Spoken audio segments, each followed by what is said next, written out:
wɔtwe ne to aba ɔmampani ene mra hyebedwafo de Sompa tiefo de mubedi ya dance ye beto aba no survey any polls ahodo bia be ba 90.7 FM na ye ba ebe kyerɛkyerɛ mu de kyerɛw na yato aba na wie ye hunu nia wadie ye hunu nia wawe honorable wawe de nyina ye hunu honorable wan na ye hunu eno awie no ɛwɔ sɛ yesua de efiri mu adesua no ene sɛ ye ba behwɛ polls ahodo ankrofo ye polls no be info analytics ene na ye popular pa ɛwɔ polls no nyina mu info analytics for bi presidency ɛyɛ omampani atena ye no wo mo nso bi ɛwɔ hɔ enom ɛna ɛyɛ baako bi a na ɛka ho yi mede wo mudin betu dwa en baako bi okay wo de mede wo mudin betu dwa ebra ye koi ewo ho enom anope ye ba behwe figures a o mo de ma percentages a wo mo e de ba abonten ni obi abenya na ye de abehwe the regional analysis no na ye de abeto to 2024 results na e ba ye no percentages no wo within range e ba sa pepepe anase amamu na fe de ba mu no ya hwe e de bisa se abato ahodo eda yanim a ebeba daakyen no eduru ho a yemfa yani ento wo so se yento ye kura no wo betumi a kyere dia obedi nkunim anase ede na ebekoso enenti we ni nkomo a eda bama so a yedi no ene anopei na anopei said American aka no ye ba behwe election surveys ana polls amanfo ye na ye de atoto the actual election results no ehun na yahwe said niema esiko ofa eda so ewo ha enom ofa ma chibiem mejo so emunana se bibia ye boko nyame adomeye yo na mo bronya no na aka bronya na ba ne na wotwe na yesi bronya dua na o kan ya me machine ne na wotwe pepepe nti Nkoranza no de yetia ye se ye no ye benya last market and a week ebesi benada no anti ne na wotwe ye last market ne na wotwe na so yesi bronya dua edwa aka nyina obi edi ne last market ene ukuadafo edi ne ochena yawadafo edi no yawada fiadafo edi ne memendafo edi ne memenda omo wi asa Nkoranza pe na ye de benada ye wo benada ye wo ye nim eka ene nti ade chen do man kasi dwa o mudi memene da wi a o ma wi no gisa ye di bronya wi ansa no man san yakodwa akọ first market akọ first market wow in the last market ye ne na wotwe wonya nto bronya nema ka ho afia wona wa wonya nto bronya atare da afi na obeto bronya atare yede ya trabere ya to bronya atare ya bra wonya nto bida first pa ya topa nti se me kodada no me kai pa na ye nkura na up and down bi wo ho boto ba ko wo soro mienu wo so ba ko na mienu so wo form up and down na bi ye blue bi ye green and there's some material na escafo ne hye no ai ne na me kai pa anya African way nso bro no up and down ultimate the pam at people within the pam treasures na yes had the pam atare bro ya bre bi minister for ntare na me de ye bro me nua pa ina me de na chiro no de ye green okay yes awadi baby nya some ketwa rade ba se bro nya nye de se ye bo akohoma nti bro nya nye de bra ye mo bi no na de ye mo akohoma ne de na bro nya de no kre ba na ye nyini ya ye bo akohoma nti bro nya nye de bi e nya kura nka bro nya ma anyway over ye ba beto aba no survey bebre e ba bonten Musa Dankwa info analytics ye ne de ene bebre keka ho presidency kura ye ne de global info so ye global info ni nyina wo ma ye bebre e de aba abonten na mema system aboa yen na ye de infoni ne nsa wa mo kekan ne bia atoto so na afi ye de didi nkomo kyerɛkyerɛ nsɛm wia ana ye hwɛ wia na ye de abɛkyerɛkyerɛ yadwen ɛwɔ ha enmo abisa sɛ ye kɔ ye de mu yi ye mfa ye rɛ ɛnhyɛ wɔ mumu ana nti system ma me ba ko no fi their percentages was so aspirant no mfoni ɛwɔ so no yɛnhwɛ ɛno first yɛmfa no eni nkomo dia aspirant no mfoni ɛwɔ so wo mo yegyina yɛ no ɛwɔ baako no dabi baako no we ye parliamentary yɛnkɔ baako no so dabi percentages there baako bi me there no sendo ɛno yɛnhwɛ ɛno na yɛmfa ni nkomo okay abisa over yense graph we we ya info analytics womo a graph womo e de ba womo predictions womo ye womo e predict say ya de we say voting intentions na we ya October poll womo ye October no na ka November December na ka bosumi mienu ama yakwa akoto aba info analytics actually mo say o ne Ghana for dia enkobo bi say o ma dwen no say no mo kan ye 51.1% yes o beto aba de ama yura John Dramani Mahama 37.3% yes o beto aba de ama Dr. Mahmoud Bawumia 4.1% o ma dwen say o mo beto aba de ama Alan Kwadwo Chiramanten ena 6.2% wadwen say wo mo beto aba de ama Nana Kwame bedi akon cheda ena enkaye no nyina eba ebe gina ho ma 1.3% sasa be ma ye eno ye se ne ye to aba no October se na ye to aba no October na se na nanka abato no ebesi akro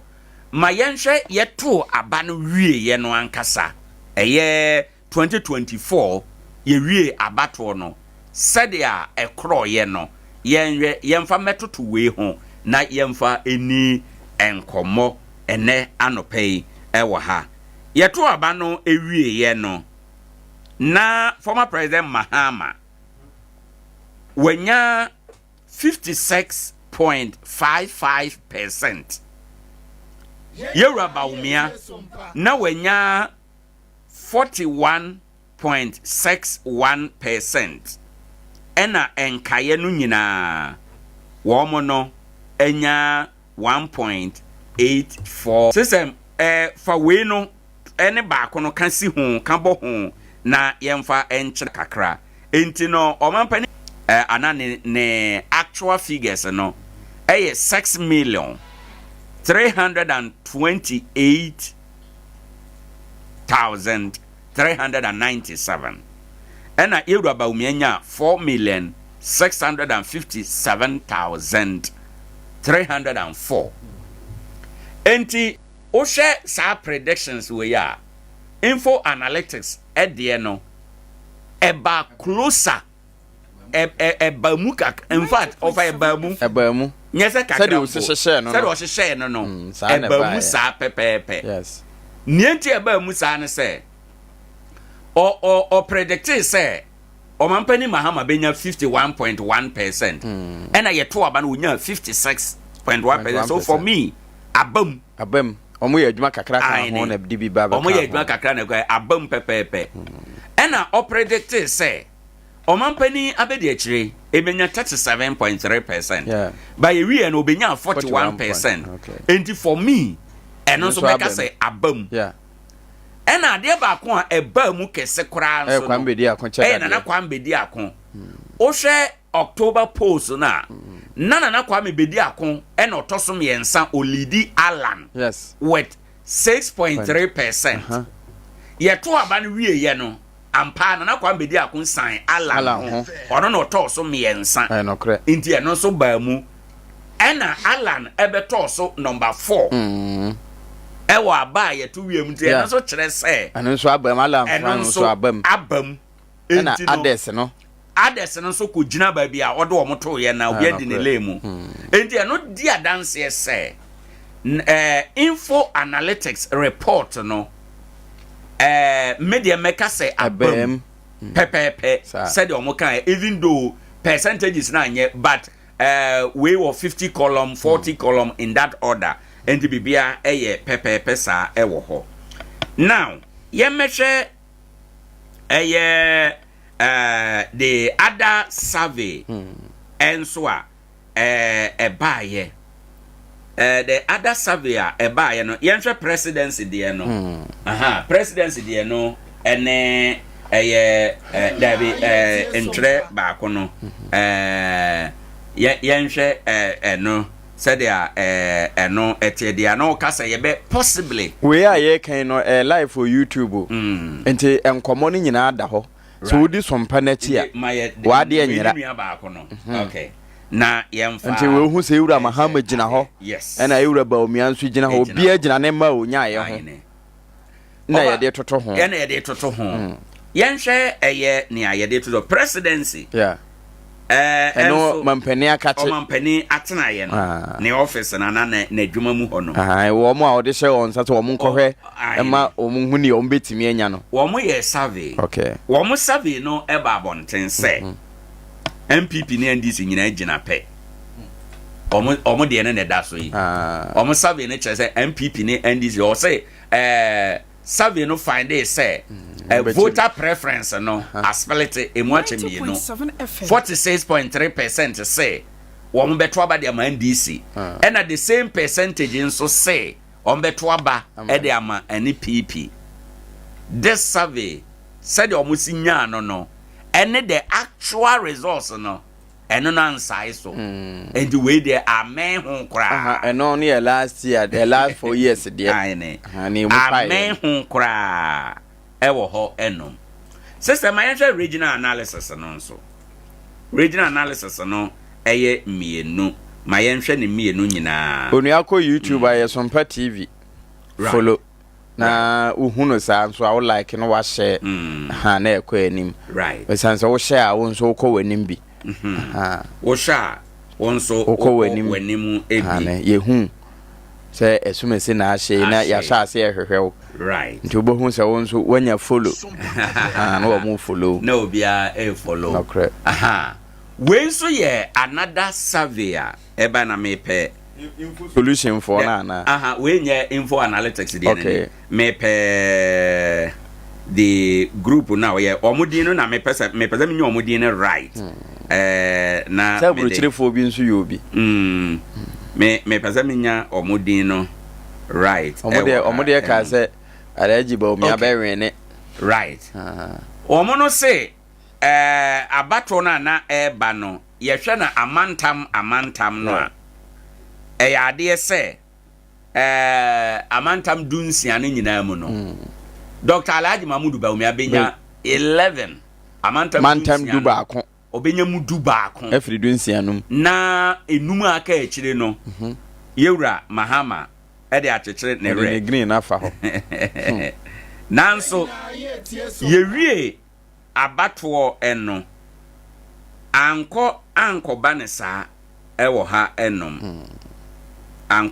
anko banesa so o mo kire se Alhaji benya 49.4 sure na mahama nya 45.1 te basa na chese run off be ba no ente we no ye outcomes omuko no dina me pesa me deja outcomes for survey mu na ye hwe sese ne ba chiri ne and the free mu bae outcomes I'll say outcomes of the outcomes international Ghana omo na ye abrojirefo a mo te Ghana omo na ye sa analysis we omo kire say amantam dunsia no omampani mahama benya num na du baako akọ Alhaji Bawumia yeto abawie no amamusa omo san kan bio say wona enom di nkomo no kire say Dr. Alhaji Baumia obenya ohanche mu no aduanan enkono echiripo enkono enti ena owura mahama benya ohanche mu aduanan num echiripo enunti ebema abato no akọ runoff but eno so ankonesa ewo ho yenhwe info analytics for regional analysis baako no nso na afei de memo of akwan of ankyere na dwen ewo ho ye bobo we so am wahunu said ya predictions na nkrofo ye no na yetumi de akọ yanim ewo eho enum na yahwe said ya ebetumi akọ kama ede amaye no ene anopei ewo dwumadi nso yahwe Outcomes International for the no yenhwe info analytics for the no ewo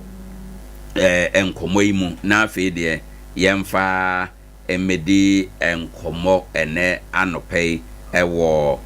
ha enom enso ade achen bia ade achen a emu ensem ena yede emawoi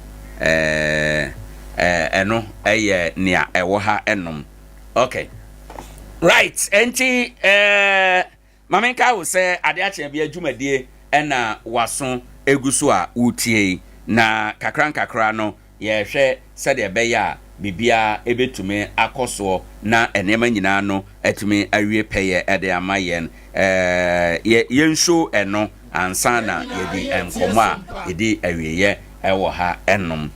dwumadie san ye live ewo YouTube Sompa TV okoho a obehwe YouTube Sompa TV na wahunu dia etuani infoni a ye kire nyina no okoho a ubehunu se edaho eno over yenhwe we so ye info analytics ba ko na hwe outcomes de no was na 16 regions no NPP benya 11 na enuma aka echi no akọ NDC we ye global info analytics omo ye survey ba ko no okay almost kire say in terms of regional dominance na omampani Mahama as at October July ABC October hono na omampani Mahama elidi ewo 12 regions out of the 16 sabre no na omo de bono region kura san ya ba be kan ehun amana womanya 12 enti regions na omo ka say na NDC commande ewo hono eye Greater Accra ebamu yeto aba no Greater Accra DC5 Central ebamu sa Western ebamu Western of ebamu bono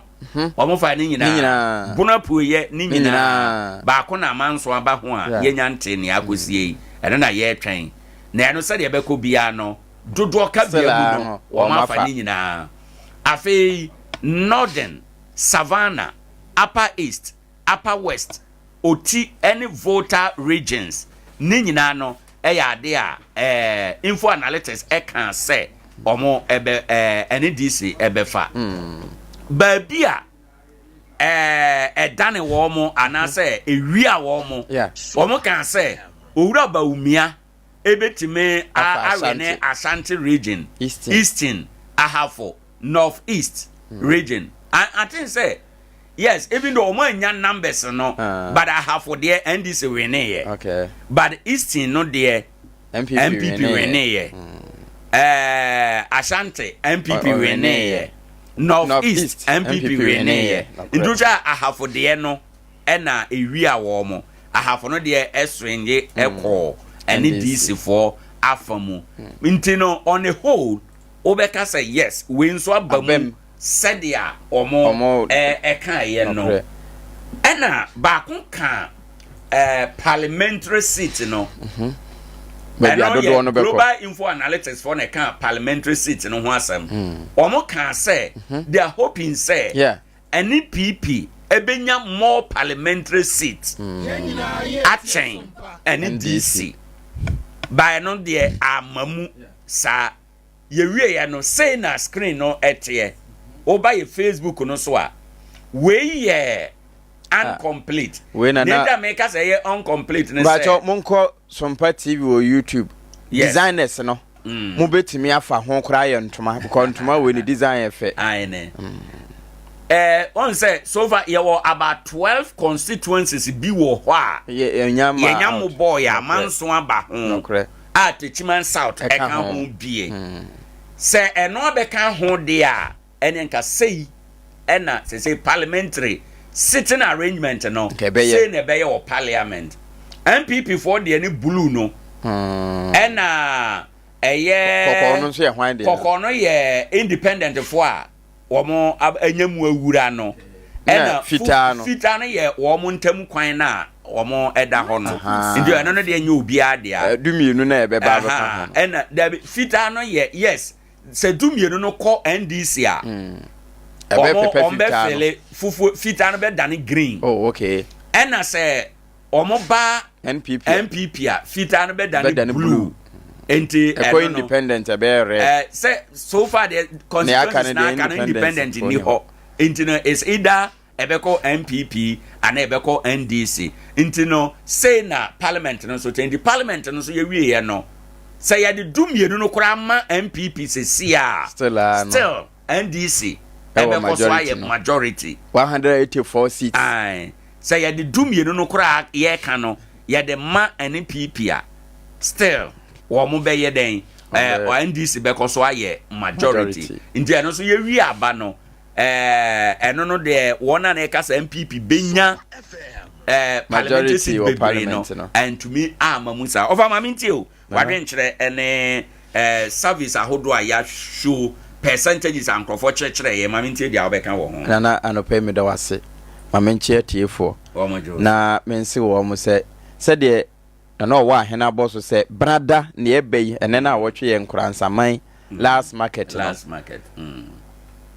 ene say ye sha fiasia ye kwakwa wie abaton na be hye ntamunti na ase wo niam bi wuhunu nani so unya enwura babia ye bodo nkomi abrasompa na donkomi no ye mmomfa ma isansa ye boy kwa chiri eho na ye nyina etie nana yes sir sa analysis ya ebeba ye nyina no me bo wo mabaso pa right na ni nyina nso ene se awiye no baaye no akire wo no mu a se wo de ensem oba betudwa e wo se yeti wo mu ne yeti wo mu yi ebi ye in favor of ono ane ho esan se na ye animonyampe adwumayo wo mu efrefre ba bi te se presidency de no omo nsi foma nko ba bia te se de akirija wo mu ye sove no hu se wo ma mampanimfo na antiansi mu anema yira sa sove no wo mu ani kan nsi fam wo mu tena afie na yoye etoto wo mu ani na yoye wo mu tietie radio stations bi mo ene de ye wo mu analysis ndi se wo tie NPP aligned station a se tie bi obeka se favor NPP ene wo tie NDC aligned station obeka se favor NDC na global info analytics wo mu di kan de babetu dwane mi hu se mempanin dada mahama ebeka se no ni sova wogidi because wo mu aye baako mienu miensanye ne edi kan ni nyina no ya wo hu ba bia eka kro na wo mo nso sekire wonse aduasa eka de ewom de kirewo ebinim de wo mo afuru enenam wo kan sa na wo hwe wo mo a ne ye ka se run off bebam nyina no na ye adwuma hyehye esanse wo kɔ ha akɔje nti wo ye ne okoba bia wo benya ne kakra once me your presentation me wa ha ma na brother Philip I think and I know who program I can say abato aye toyi run off mam ne be pa ne pa anokre ama yehunu me kan sa asa no anokre fie he ya because na abato we no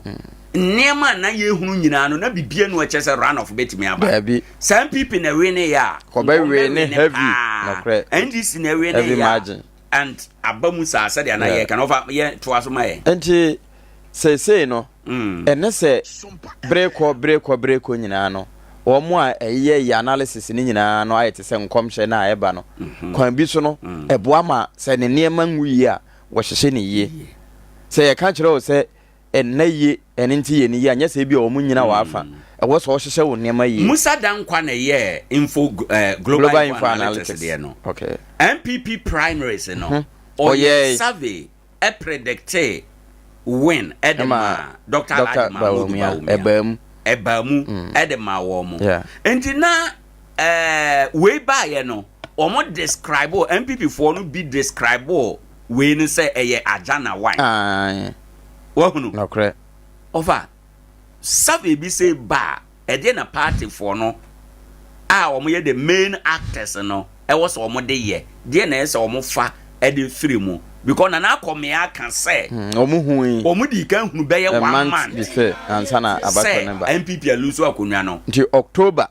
de na global info ye no ayene omo na edi kan ko from presidency no ehunu ne se no kure ni oman ko Ghana for na so ene ko bisae ne mo omu tietie FM ene amanfo ano Flagstaff House enim hwa ene de yoye na mom se omo hwe global info analytics de ya emwa won enti je omo si fam ko hwese ye no kura na eno nso kura itimi de SS fo nyina ye ye to omo gum ko bisa de enti abeto aba ma MPP na NDC na omo fa report na de aba enti se ohwe media te se Sompa de a oye ya ededi mo bi kura ka se Sompa fo ye bias na nso ni nyina no saa na akwakobai enti enya ba ne saa wo as party no se anko wa afa kwan bi so no etese de wo kan fufuo ye kire wo sa aba wom enti tete film na ye wo no ma e ba bi di na kono enti se wotimi tete aba no ase eche bi e be kwa ma so hwe global info analytics de omode ba ye ya na chiniye e wo 51.1% enti kwan bi so no omhu se omo anwen ne nso so omo bo omo ho paja na kan se omo be ya bibi aka ho omo be ye e de maintain abo 50 no ana 50 no de ho ban wonderful enti so no omo ye nso na bi be ka ho ma wonom enti so no de no nso e ba se oja omo de omo yefunu nenam ade no kura ya anwen ne awie enti adwene ankoso se ye wo 41 kura mpo a ye mpebi nka ho ye nya adwuma ebetuma ya rise from 41 ko 50 plus y ne akire enti complacency ba mu ebam omo te dai ehunu so ade ne de ya fa hwe nwuma ya ye wo Ghana enti de enti na ebedi nkuguo ene na che se Ghana fo mpa de pa enti saa kasa no no nso ko so kasa ntwie nom ne ade bi eno ka ho bi na ekoye se de ye no odo wo hwe de global info ye na kakra sympathy kura kakra ba be ka ho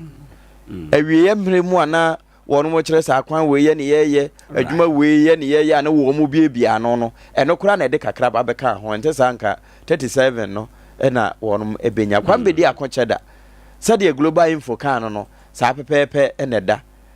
na ni nyina mpo firi 1 to ase ho no sa de ne prediction no wo ka no eba mu sa o sha na kwan be di akon na obeba be di Dr. Baumiachi na line atoas no mo maka ni nyina so atoas o afiri eno wo mudin global no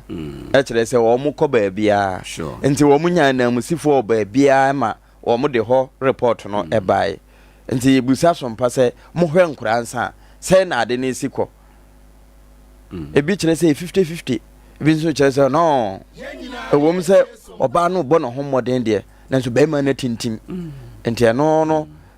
de di ma ampa etime enti going forward se bibi sa ba eni kwan se ye brush ne out se anko ya afa ye nya ho adwuma na emra se ko ya afa nso a ye nya mo ho ban pe bi nka ho na aboa ma etime aye adwuma na presidency for de wono mo ye no presidency hwa ye kanfo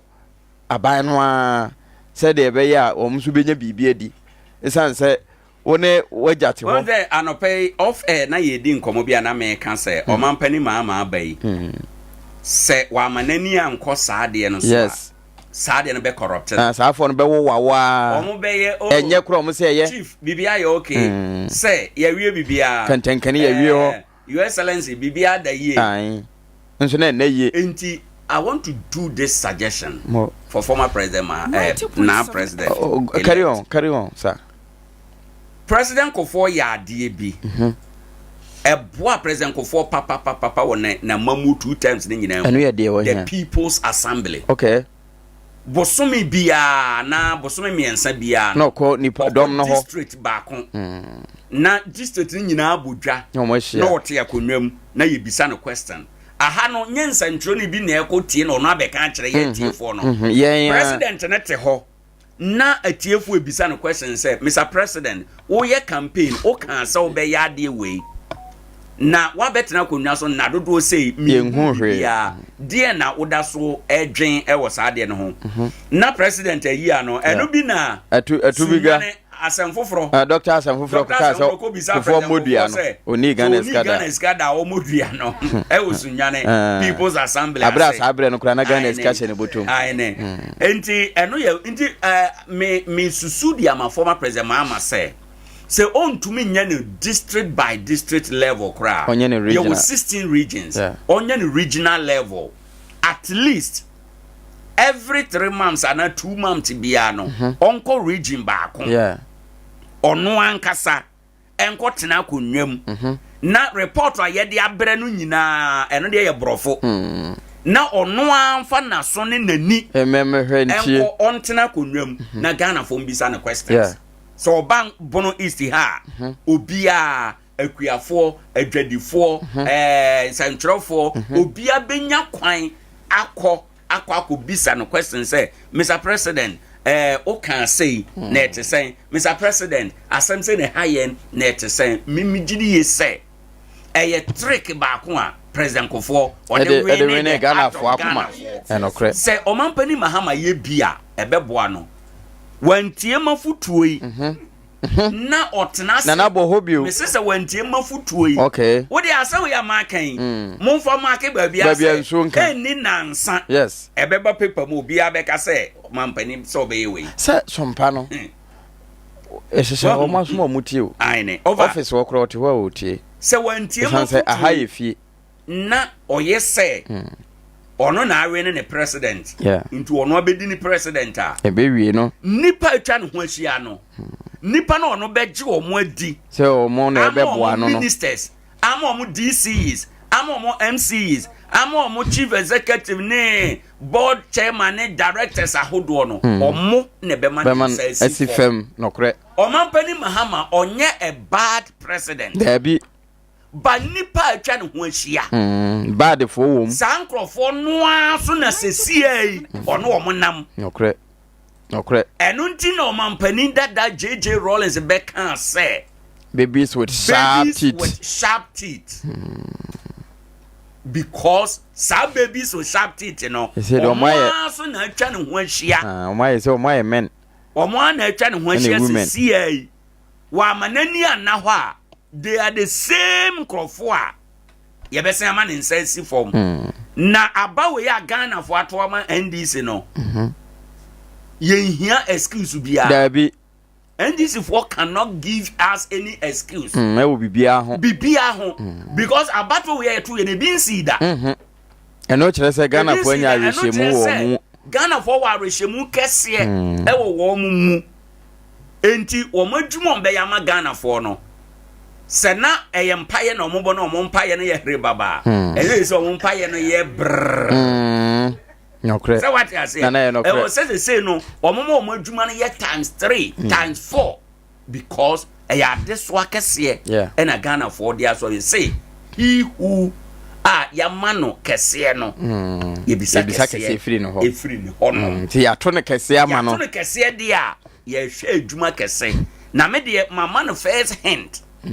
enkrofo a ono mbe ye adwuma onya hwe ye ewo mo ho na wo mo betima ma ne nsa asi form over for one see quick one na minti afia so on the predictions no na afia ma afre for mrem nana mo enti afutuo ni etiawa wo ma nani nkosa afo no ho wo mo atwa ne ho ahia no wo no ma sesie wo mo ba abema ne congratulations ene na senyame dom na unya resume office ya we de wo fa se we ne set ni wo ya ade pa wo petroleum nti unya ba bi de ne sha nka ebeboa ama ye mpotem ho Nkoranza South Ira Emmanuel Kodwajekum wa deputy minister pay nti ye mane ministerial appointment a obetimi ayo and say ye deputy dabi say ye full minister mo because may use the word because advice like ewa ha wabro so yewura kwadwo ajekum ogina nkwantanan a yeah ani ankranzanfo de hwe no eye mienu ye hwe no ye de ani ba ko hwe aba yato ama no ena ye de ani ba ko hwe no se onene ye sompa hene na odi yanim ama yakai yakonta nokre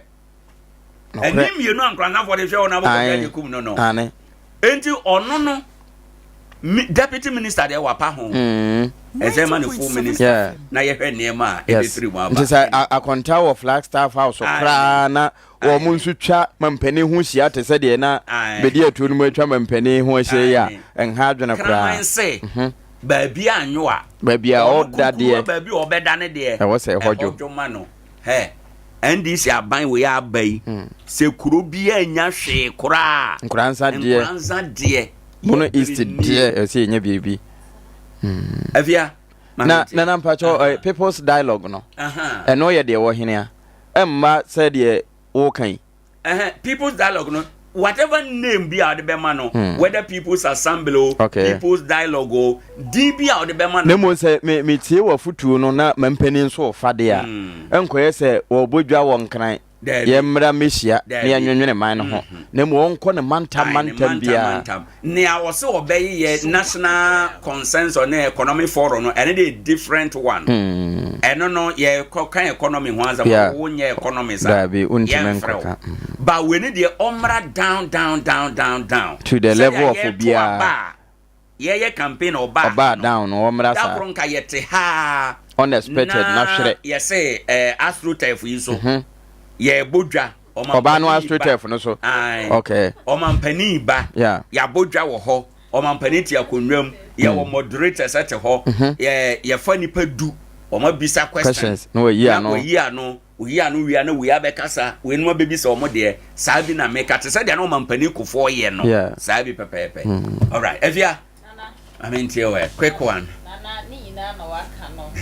say abo bi beka wa na efru ntoma mti se ye mampani se obetie na watie a omo a omo benben no oma nani enda ho no na enuoma entimi enko no wa no ema no na se na ye topic a ye enra ye discuss fa asofofo nkomhye ne ade ne de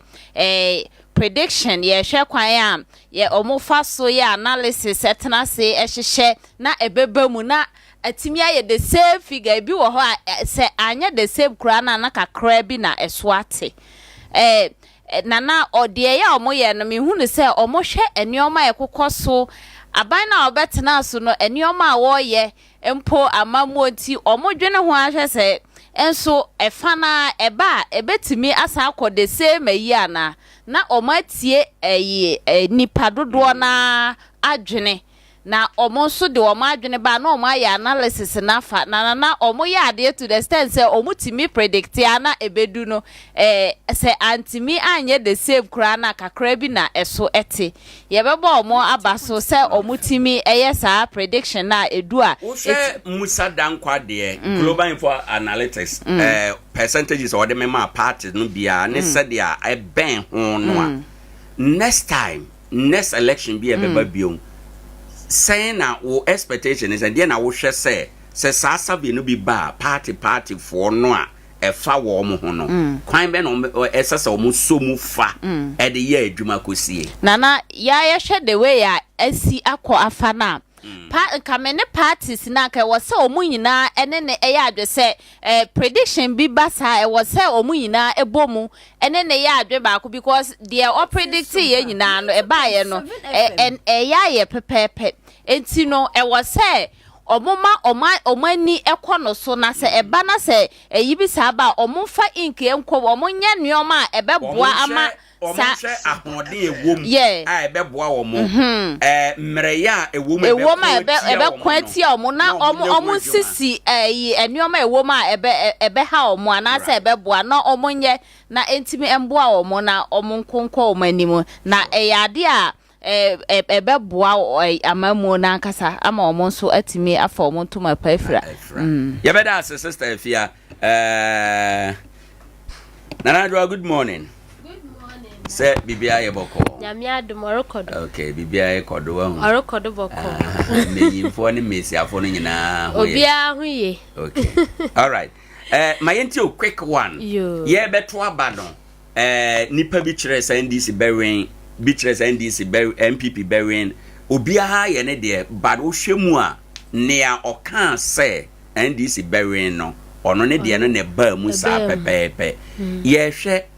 sa nhwehwemu ya ye ne sa edikan de betutu dwa no. Wadwene mu no. Eya enyansunsanso obi wa abato no so etumi kura influence nkrofo ma e ka se company we say NDC berwen de ande ye nyina ye nto ya bamfa nko ho ana e wo sansunsanso sa influence no our influence pa sande one no why e bida them predictions na de no onya ebia this year nkotin na why oyada wokodo woye ni every year bia election year bia into one no woye aye bida asanso aye boafo it no wotum predict there ebia abeya ye botu mu hwemesa nyoma lokona Ghana fo service ne adwentre bia wa gigya abobom na yehu de he obetum wa akwa ama NDC oye no crosso okoma hwane pa nti no sisia no mehu de them prediction wa ama mehu de he it has set both NDC and MPP on their toes say nkofi one prediction wa ama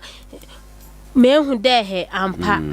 dem no obo continue obetu sisia no obia party se bie na party se wodi di wonechi nyina no obia botutu ne nyama ye afa ma obahu mesa nyama obokọ wo the next election year no afen so no mesisia na Erican de he se yen man panyin no obetum wate wafutu ya akan sisiare mi didi pa de he worite hen nti no wo bete ya hade ye nua ba okọ awarepa no nti no krofo ho a dani de nyina wotei Nkoranza Sompa FM nyoma wototo nyoma nti me shop ada dam People's Assembly na Erica no oncha tidama akenya no ye bohu de he orokodo wode nyoma egugu akwema obeye ye kandam no so no onye aban no koten no responsibility oye amina ahyen nyina ye wo he yenso ye responsibility there ye boboa aban no ma adibia oreye no wa akodo wano ye dama oman no be ye ma ye nyina so ye wo oman ni mu ye ho atohen ma ye ntie mu nka de he nyoma bo aye de sisia no se ye nyina ye kobankru mu ye de ye na adwonko ye de tai oman panyin netira na obumana nyoma bokoye amahendam na muso madwenche medase right ye da sene onso wadwenchira ode aba ewo dwumadi eso baby ayadre ye bekọ ahoma no so ama frefo nso abamu kakra de ache bia dwumadi eso nie nti ohwe prediction na pre-election service e ba ye nyina Musa Dankwa Global Info Analytics for report chere say na NDC berwin ampa NDC din kunim NPP betosum yenu wo ma tosum yenu nana kwambedi akobetosum yensa ono atosum yensa alantramanten betosum 9 watosum 9 nkaye no nyina yaboa wo ma no go anafo ho wo mo nso eba ne sa pepepe ewo ho ennom na mayenjo nso adwenkyere ewo eha ennom ye bisa se ye kwa abato mu a ye mfa ye ninto saa nkrofo a o kyerɛkyerɛ se we be win we be lose we be win we be lose no ye mfa ye ninto wo mo so ye mfa ye re enhwe omumu na se bibi saa ba wo ye party ana wo ye ku bi a saa de no fa wo ho a de na esa wo de saa report no ede eyo eno ena ye pese di nkomo presidency nso ye bi presidency de kan sa aba na ebe pai ama yakọ runoff na amane sadia wo mo kan ye eno ntina na ye di nkomo na ye kan se aban foforo wa ban ana aban bi a wo ho hwe na wa ma nsem a nkrofo e kan nko a anya wo de anhwe ya ebewi ase no wo mo nsem a dan ebi o mbe kan no kore na ka obetu hu anamo na nso mo ba ya o chief ya wie bibia o dada na so da na wada mpa ebewi ase no ade ebeche obete say MP na oko eye parliament a ye cha kwan na wada Parliament sorry yes I am pon or bisa ze ni kurum kwan eno wan hwa na why side bi anyway 0598994994 0598994994 o frɛ na waba dwumadi no so aba be kyerɛ wadwen ɛna no pay nkomo a yɛdie survey aba ye ansa na ye to aba ɛna ye to aba no na ye ba ye no udi si ani a ɛne no sai so ɛne no ye pepepe de wan na ususu sɛ ba mu ɛde ma wo de wan na ama mu amfa ama wo de na ye kɔ ye nim no ɛwɔ sɛ saa ɛyɛ polls ana survey no bi ba bonten a stakeholders no de na ɛwɔ sɛ wo mo ɛde ɛyɔ 0598994994 ɛsɛ sɛ we ya ban a wotena se we ye nhwe ha na nsam eden ko a na sese wote ana ne ntia me kan sa ne se presidency ye survey no na o se aba no kra be call runoff that means MPP ntime wene NDC ntime wene nkomo no bi wo ha de wo nipa som ba na wie ye no eye ohaw ene owu a ede eba 0598994994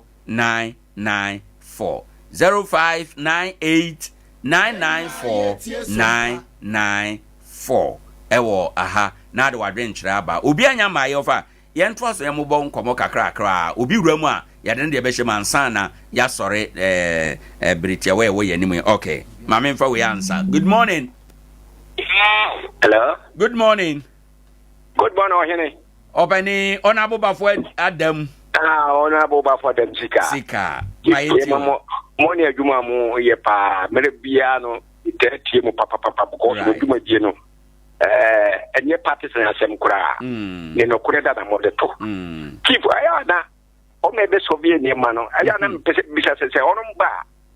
onko all regions no na say region ba ko no onu hwe di onum dwuma ebi o ha omko regions ni nyina ebi won so omu yi region no bia ba ko mienu na o ma di dwuma no e wo ho now region ba ko ye wo si say regions na ko ba ko na mienu na the rest no so beda to one ma give me the me mesre se ne sab se bibi be sisa onko all regions no tie ni nipa no on ma setena mu ne on mu ka ana na hwede to abo na ye say wo ba na ba yo wo so bi no kona me metihana sabe ye me beto bibia di kura na me bibia nyi ya na o kan sa de nyi di ye de on ma se let's am say America no on ba on call regions no ye ngi ade no na o ye betu ma bo ama bibia ko yi ama ye that's yes ye ni de on ma bibia ye ni fam de yo good morning hello good morning udeni baby akasafi ni person apokwa e obunu medase but o wa hin yes sir on you see morning you need more after radio and the Martin come Sompa okay you say why you are here oko weti ibedi o ya go radio right Mate you see with another okay also want to make adwuma wa Asta FM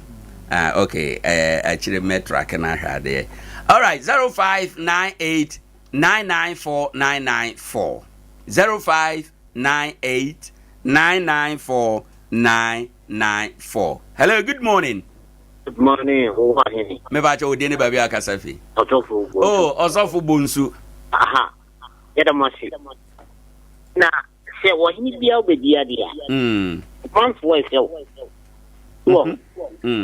enti I kuna mo obedi dia dia ni se ni ofo tu wo challenge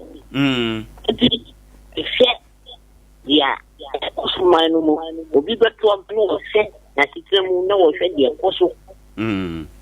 Kenya mayano tie na dwumaye ni boto ansana abato no abaso enti teteya ya to abana agiru eye mamu na ohin bi bet ohin na ye fe na ye atwaba enti mu fe senya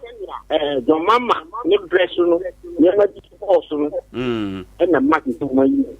enti dia kan di na ye be ya din kro ya bom fa ya tai do mama ti said ye be ya yankopon be bo no na mana koso ya kan yan so ye da se be so for no dia wo de ba ye 0598994994 o frɛ no wa ba dwuma di no so aba ba kyerɛ wo so wadwen ade akye bia ade akye a ye ka oman no mu asɛm a ede mpuntuo ba nsɛm a ma brabɔ koso ɛno na ye ka ɛwɔ dwumadie so ɛne ntina ye ka sa ade akye bia ade bia so kye a ɛwɔ mu nsɛm a ede ɛba ɛna no pɛ over now the wasɛm edi awie ma ye ye de nyina ɛfra nana medase global info analytics for say ye NGO ho ayene okay enti wo mo no eye de abrande wo mo ho se de be na wo mo hye nkom bia to ho a dom be di akire ama de wo mo hwehwe no wo manya right na presidency ho no wo mo no na ma eduru ba bia wo mo to aba na yesi bi no mo cheska no because de nanka wose ye ka e de kire mpanimfo no mo mutu ho na montem no wo mo do wo mo yesi bibia ye nenso e kire yi a radio stations tesa Sompa ya TV ka ho ye timi fa de wo mo ye pool no de beto ho na ye debate ho no mpanimfo ne to office na wo makoma na de amo se ya hwe na awie de ntina we ya ban so wo mo de se eba ne sa obi e ka ko ba bia obenya doma na se ebe ye wo mo de nenso binuma ante antena wo mo tu ho anamon se kakra na yesi wo manya no kura no so wo manwe ne wo anda wo mo sori ginai esan se wo tie mpanimfo no nkasa ye ne mampanin kura de a wo kan ne prince wo mo se na nkunim no de nyame ahyehye nenso ni nyina ne hyehye ne se nyame amamu a anka ama wo mo afa ka bibia timisi enti bibi sa ba ya ye maye ne nko ho pa nana eba Sompa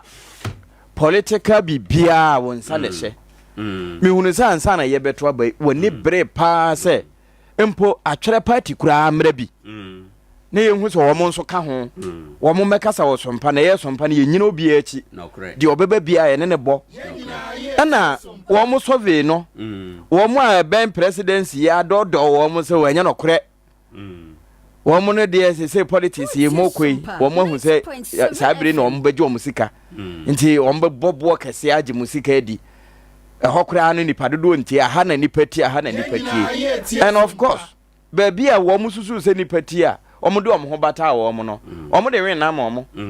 na baby omo susu se nipa ntie no wo no mehu se nipa ti ho no ekọ ye no nso no se ye lose na wo ho a ye hu nti wo mo a enya adaje ene Sompa bebo anan etime tena ha ebo wo mo nsen ho dawuro no se na enye nsem papa kora enam Sompa adepa ode na munti no eto nipa dodo ni tirim enti going forward no nipa ni omo hwe bibi mfirim o se oni ma afa ena mi nimba bi ofiri ba na enso na awokosa no wo hwe ba bi efiri ba nso wasa enti ya hwe ne ma bi no ye for that sister fia ma menti o na menye me quick ade ansa na yakodwa so ansa na ofa sorry nana kakra me wo kan se global info for no omo analysis a omo ye no fa kwan bibia de na kwam ti ye be hre amamuo ahodo nse omo ne omo ebe ya adwene na edu abato se ya omo nsema omo de beba no de ewo ma ewo se omo di hyemu a ebeboa ama omo akọ omo anim ana enuoma ewo ma etochima ebe ma omo alusu no omo nyi ye correction se wo ho na omo fa omo asem nya asem na bibia ntime enye afia ye beda na ya da ofa so ase ofa me wo asem ba ko bi a me pesa me ka ye to aba epempuntuo no kre na no ye ba beto ba kikiri nya anya hwe o ye pempuntuo ntira me pesa me ye nsusu ye be de man Nkoranza man ko so na susu na Sompa FM na no na amamuru na mu ache na akoye maame a ote awade ase ene ne koraba asem no ebi aban kese no eye NPP ye mra hye badwani no oye NDC enti ekwan bi so no ensasa eba na saade enso kwan bi so no ubetimi akase na omo ani nhia dabi ewo amamuo mu enti ebia enema na yesa Nkoranza ma yensa ka efiri MP so no ebia yensa ntumi anka nyame nchaade ya to abafoforo yes afeda ye aban foforo na eba aban na ote akonwa so no mampani no one MP no one DC ya na MC no omo nyina free party baako enti Mrs. Tawa wade ase ena akontame nso me wo fie hobi ena mma no nso bem okay offer ne ya mepesa meka nyina ne se Nkoranza man se kane no ena fidie no to pare ya ene die ene fidie na to sa lot of one beka se chat na to chat na to ne se omampani no one MP no one DC ya na MC no omu nyina firi party baako mu nokre sa na ye benya from January eko sa na ye benya from January eko nti ya ban wo power president the MC yes, the MP omu nyina firi party baako mu nokre na sa nipa miensa we so ne betimi ama Nkoranza yenya ye chefa efiri ajapade bia Ghana eche edi ama mansini no okay nti se Nkoranza ya ntumpon sabre we ya mininda interview nana o kan nipa miensa MP president MC nenda akaba akon o de me ba okay mi wie na manke no de no aka ho nenda me kan sa ne se se nyame nchaade Nkoranza ni ba ena oware omampani wonderful o de atoso Nkoranza ni ba omampani kochini se denyara one no ena be kwa akoda ndu de awia no kora na Nkoranza fo yenya kwan enhia yakonta omampani oye yakonta oye yase yenhia no a obeda anado no de ye den obeda odanso a nipa ono ne dakete kroso do eye Nkoranza ni nokre nienta meka se Nkoranza ntumpon sabre ya minim da bio no ade a mepese ye nie nti se oso dai na obo bibi kwenkwen ya oto na na eto Nkoranza ni ba so okay nti se sie ya ye kan wo se Nkoranza fo ye sha se adwene ho se sia ye wo MC ye wo MP ye wo president ena ye nuaba ye ba ye dehye ena ye first lady nokre regional minister obeba so be ye NDC ni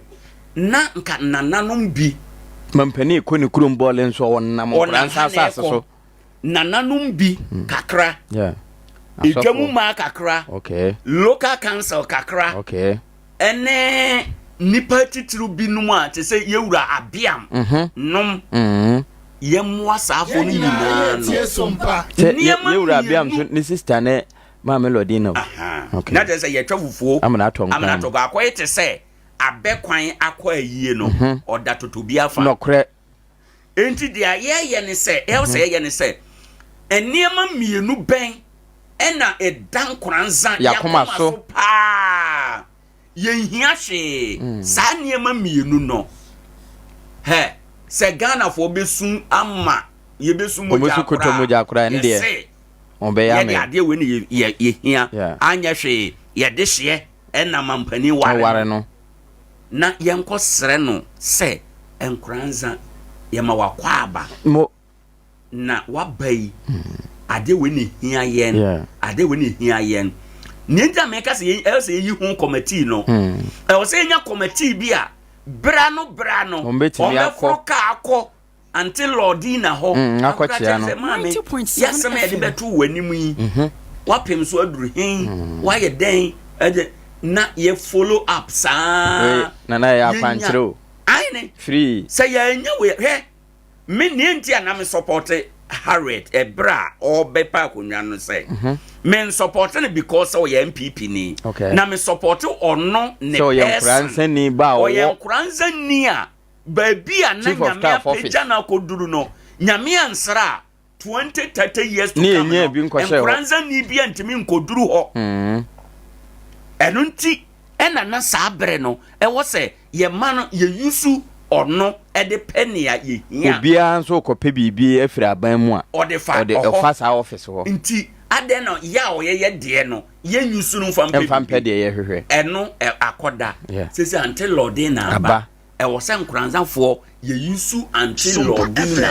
ede penny ma ye hia be man nkuranza tumpo nya ne awuni ukoje agu bo dabi ne be man nkuranza tumpon sa ne ma no ena ese ye ma yadoko nti committee na ekuo ne ebehia no e se ye dwen ho ade ba ko ben pa ne hia nkuranzafo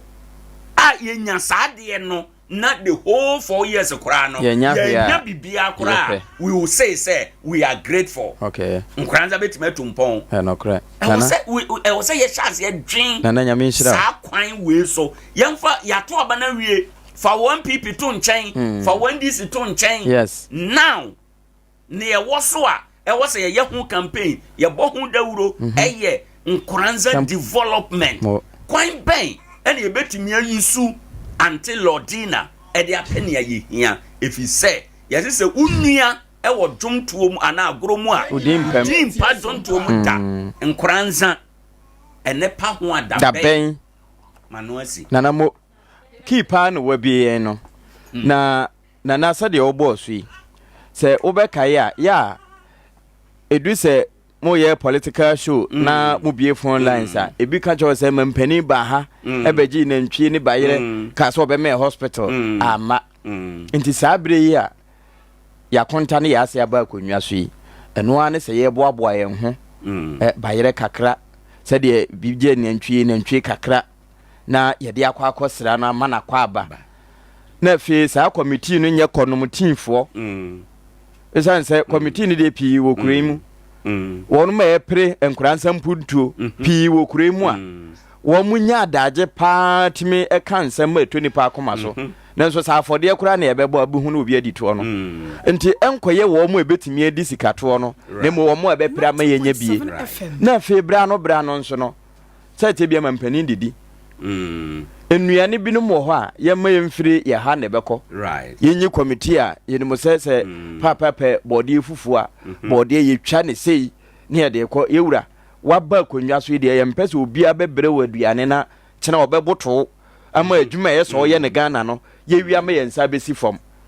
ye kan Nkoranza nso de the whole Ghana the whole wiase obi anim Nkoranza nti ye mo sa aboso no na emwa ma ne ye Sompa ye be lead this campaign wonderful na unim say this crusade no ye MP na ya to abasen ye ne bio no wo ye Sompa hene de wona ye Nkoranza ma Sompa hene nti wo ye MP ne to nchen kura still so man Sompa because of an India me mani abere wa hunu enkrofo bi nam politics ho ayo mu ye adentia e wo se ye tena ase aden so national cake national cake dabi American say national cake no etese wo maame ne maye du na wo maame awo fufuo owie fufuo no wantwa obi ade e na wayi fufuo no nyina pem atwa wa ba akum na wasan kwan agu semunkodi wo maame awie na dwuma akamu amu be wa wo nsadam no sa wantwa bi amene a wo maame metwa nhyɛ wanum emfa nhyɛ wanum sɛ gyemene nokre eye wo na wo ma wo nsadam no nso ebi ntro mo amu edu wala enti yesese no ye ketwa kra twa kese na ehia yesese no until Lord na enti ye tro mo amu edu nokre nanamo ye be yes a crusade no me peni obeboa oh na mi gire me peni obeboa me ta wa chi sa chacha no you see it was a radio stations no yeah advocacy set agenda yeah yena radio station no yentime nkyere o sade a wo bedwene na mo ye betima kyere neema esa wo dwene ene ne ye frɛ no agenda setting no e was a radio station ye set agenda e for development yenya sebe ntokwa hunu ene nsem hunu bi a me kan sɛ wo ne ade no asɛm yi ofa ye be ye hu crusade kese ene no we eye ne nte ho ye be hye da ba betena ase ama ya pensem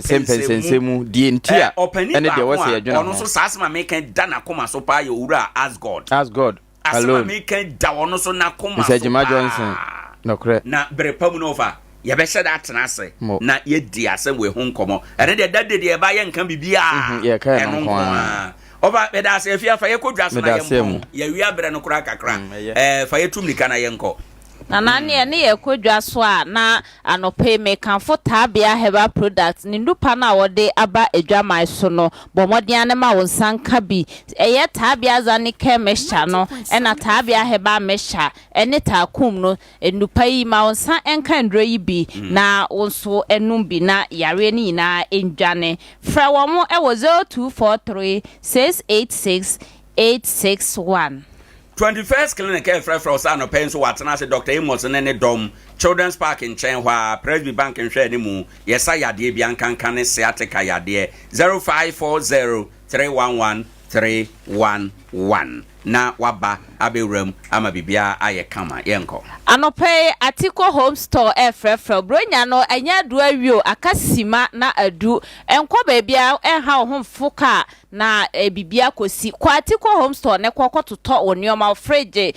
yi standing fan ne ceiling fan ne ekeka ho bomodian fa wani ekremu ewo honom atikwa no hene abrosan no asepe ho ano wo bomodian bowura honom na ne nioma ne bibia obetobia factory price ko hone kwaje wonioma fra no ewo 0243 629 295 Sompa kunafo achade no aduru hobiem o bredi nchinkama mu proso ahyiayem men ha wo homforo ka e man Nkoranza ha so betwere wudin ya de take it no ba ye bredi police station o don kron kwanta ntemo salam kromu ene nkrotu e won ntemo ho nyina memma Nkoranza ubehia ye ewo eye don kron kwanta police station sanso na obusua Nkoranza nofo a nkrotu atwa ho ahia fie ma ba bia memma Nkoranza ko busua police station ya de take it no o twere wudi na waje take it eno na ade beba beje wo niema ewo eha enom enti yensha enonso na yemantoto ye ne bibia enko pepepe mo am wo bonsu dotoba so nkwa akum sadoma se breman ogadugu ene aje krom nom nkro a mo wo santamu ho no nyina momo nso mo ba sompa adwamu ha wo Nkoranza na ma ba betwere mu din mesrew date na yede betwere din no yede be pi fiada ebe ya fiada wo ye nimu ya o obunsu dotoba ne sada wo beba sompa adwamu ha bredi for ene ntamu ho monko bredi police station donkron kwanta ne ntamu monko donkron kwanta police station akuma ne ntamu mu nyina mo ba eye Nkoranza ha mo ba betwem de busua Nkoranza north mu nyina mo ko busua police station enye prosi for na eche titi ni ye enye prosi for na eche na mum sompa adwuma yefo ebekwa akọche tekiti no omebekwa akọtena police station ho na ache no enti ya na wahye no nso obema ye mo anwa sardine anase sika tuato number iso 0598 994994 anase 0598 559802 Blessed Foster anatara one media any din beba anope St. Mass watana se a oje ayarehwe nti bomode e nefa wonyarewa ni na ekoda no yare be na ha malaria hepatitis B eni yare gonorrhea ne yinyarewa ekeka ho ni na okọ St. Mass ha obetenete de amount nti anope bomode a doctor atana se ko na onhwe wo yare ne ema se ne be ya onfa yare endi bronya yi otwa scan osanso ye laboratory test ne ne ekeka ho nti bomode afa wani ekire mu honom ne koje wa yaresa oye adwuma fitidwoada edikosi memneda fre doctor e wo 0592 928 and 0241 023418 Major Prophetess Mama Cecilia ono da ujafasuo eye prayer ministry Nkoranza no firewall otonsa afro se tumnikana bra wayi nanum asi ho a oye nkomhye mu nkenyan ede amount brunyan emu ya na wahye no nso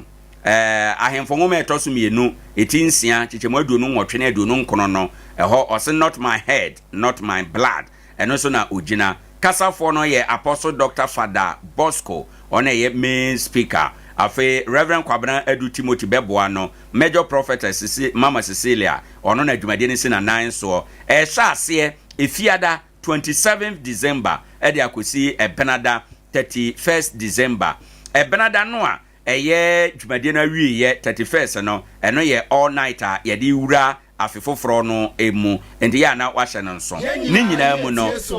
anwumre no nsiampa mu kopem nonkono da bia ena dwumade no ebeba so Fire City ewo Nkoranza Krupon kwan so friend 0595 397423 Anope yichre Heba Center of Mame Edano o se yare be ne ha Esmond ko mesha no ewo honum ko sisi yare ene nyare ekeka ho menses ne emaye white ne ne ekeka ho ma wonsa enka edro yi bisa so na Esmond born Heba mesha no so eno so osa okoko eye oya ene ne ekeka ho ni na ebetu ano amam sa so na Esmond pan mixture no so eno so eyema honam eyo ya usisi any stroke ne ne ekeka homa nsa enka ndru yi bi nanom sa so na Esmond malames no so malaria no ma nsa enka ndru yi bi nanom sa so na yitre Heba spiritual cream no so eno so se so daye na obita wo honhomo yare bia de bia eye sunsum ade bia ma nsa enka enku yi bi na fadi djuma fresh of mame ewo 0246 775 319 opendro yi bia fa wani eche sompa hanom oba obenya ndro ni bi ato bronya eba sikamane ne sikaje bekoso bebre womo de afiri womo yere ne womo kunu ne womo mpana ho ne gas ni nyina womo de be mane mesra sika no bi di mane wa se be ye nkoyira kwan mu nti ya akoboje bo ventures Nkoranza di nkrase o mane sika oji sika ne ye bank de ye mobile phone so de obeya amaw kone nam kwanchen ba bi amrante yi oji sika no bra wachi ya na ya frɛ ye tware mfikyire hɔ akwaje afiru nsam ya akoboje bo ventures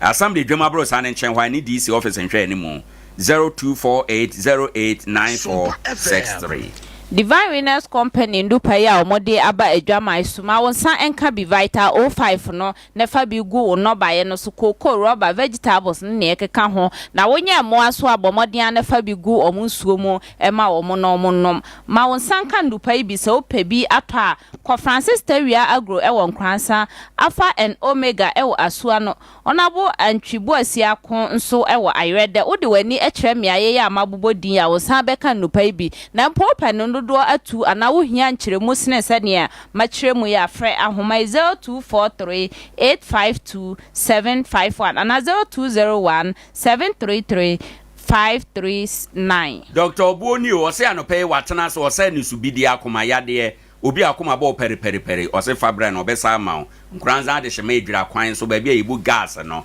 frɛ Dr. Anope 0249761150 Koko yarebone sanso na sisi yare enso yarebone edura ebetumi atu ase co capsules 3A co capsules no 3A co capsule ma wonsa enka endupai bi na fatu ase kra wo yemu atim ene ne ekeka ho eduru yi ebetu ano nti ma wonsa enka endupai bi so peno dodo atu afre ahomai 0546 107 yetu koko na se wi a e wo se ye pam ulcer no nso na ulcer tamfo ye haxa mixture na haxa capsules du papa agidin ye wo Ghana ha obi a wo ulcer bia waduro enie ko ba bia ye ton aduro bia pharmacy herbal and chemical shop o se ope ulcer tamfo no frɛ wo mu 0240 238310 Say a hum asem anasa obeda na woso da ye bone ne ne ekeka honko ade a Dr. Amagashi ono na odi sa adwuma no bomode ne kɔ ne nkyɛn yare bi te say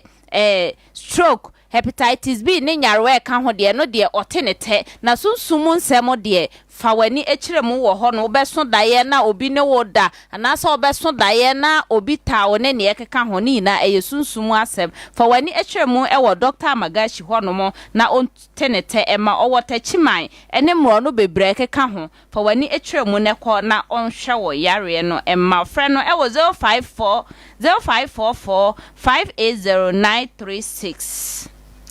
Vibrant multimedia printing and design solution or say yanka also assembly drama bro sano eso store dan ye toso aduonu ne aduonu ba kono emu ho no ye adwuma o printe or ye designs ahodo nyina ebi general printing DTF printing no t-shirt be fe picture framing obey ne camera flyer book binding brochure letterhead logos ahodo ene ade bia opese Vibrant multimedia eye edema wo no obetima ye ne kama